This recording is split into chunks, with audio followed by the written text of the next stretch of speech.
So tell me, what is your exact birthday? What year were you born? May 18th, 1930.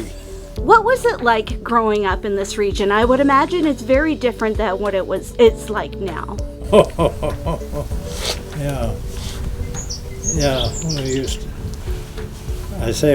we used to walk down through the fields, through the swamp, row a boat across the Narrows, and walk another 2 miles to Carr School. And my brother would light the fire even. Wow, how many people were in your family? I had 3 brothers and a sister, and my dad and mother. And where did you fit into the mix? Which child were you? I was second youngest. Yeah, spoiled. How did they spoil you? No, I guess the girl come last, and she was spoiled. Yeah. So tell me a little bit about school. What are your memories of what school was like? And what year did you start school? Do you remember? I was 7 years old, 39. Oh, it was fun to get with other kids. Mm-hmm. But we didn't meet up with just people like me until cottages come.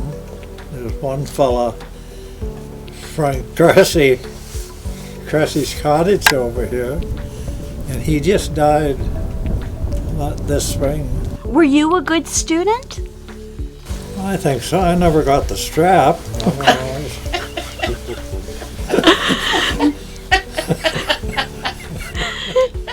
Well, that's good to know. Certainly don't do that nowadays, right? Some of them did. Yeah, what did they do to get themselves in that kind of trouble? My older brother was Halloween, I guess, a chunk of pumpkin. He flung it at somebody, Gordon Evison, I think. And he stepped aside and it went right in and hit blackboard with a teacher. I think he got a strap. No, I was a pretty good student. I was pretty sneaky. I didn't get in trouble too many times.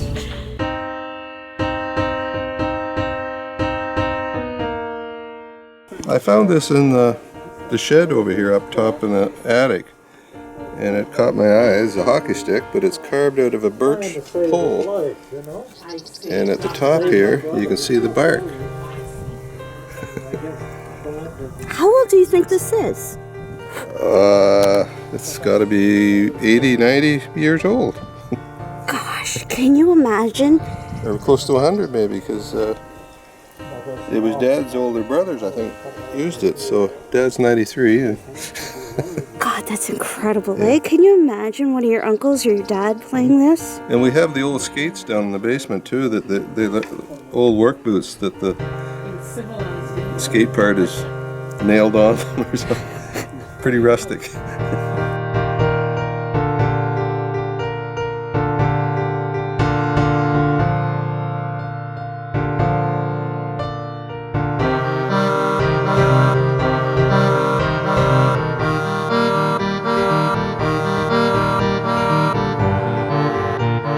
Oh, I feel wonderful. It's great, to see it kept up this way.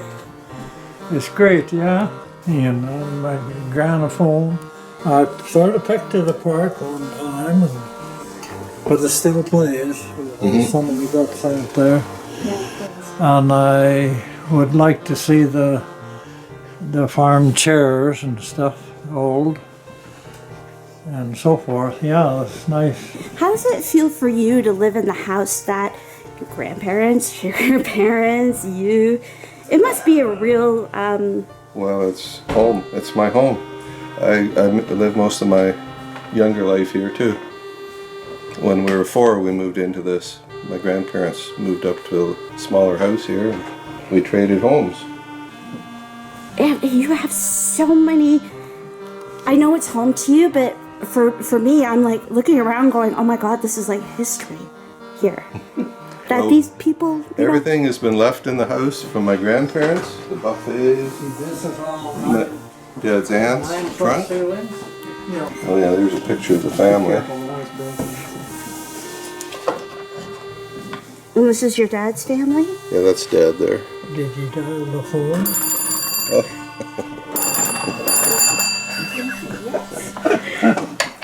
Who you calling? Okay, here's a good one. The barn raising. They got all the names underneath here, all the people. 1941. This says 1846 almanac in the front, so it's 1840s. My great-great-grandfather wrote his memoirs. Usually outside. May 4th, 1820, that's his birthday. I don't recall. William Dobbs, his name. And that's in England. Yeah.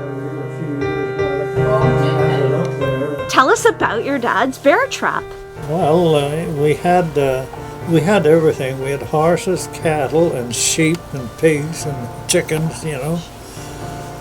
But we had sheep, and the bear would take a sheep. But a bear would take one and bury it and come back and, you know, clean it up.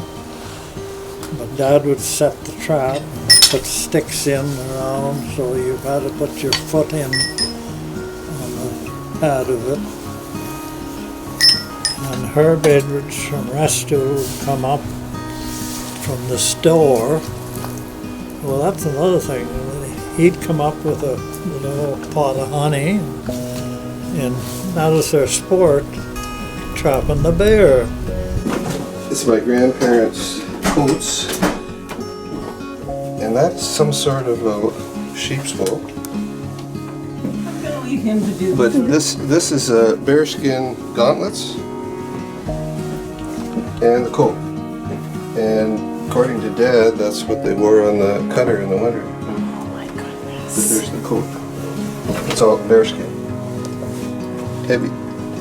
Kind of toxic in here though. Yeah, there's the two mitts. Wow. And those are doe-skin. Peel this off there. Oh.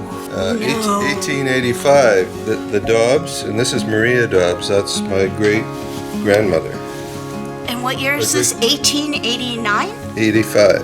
85. Which is the same year that the museum was built.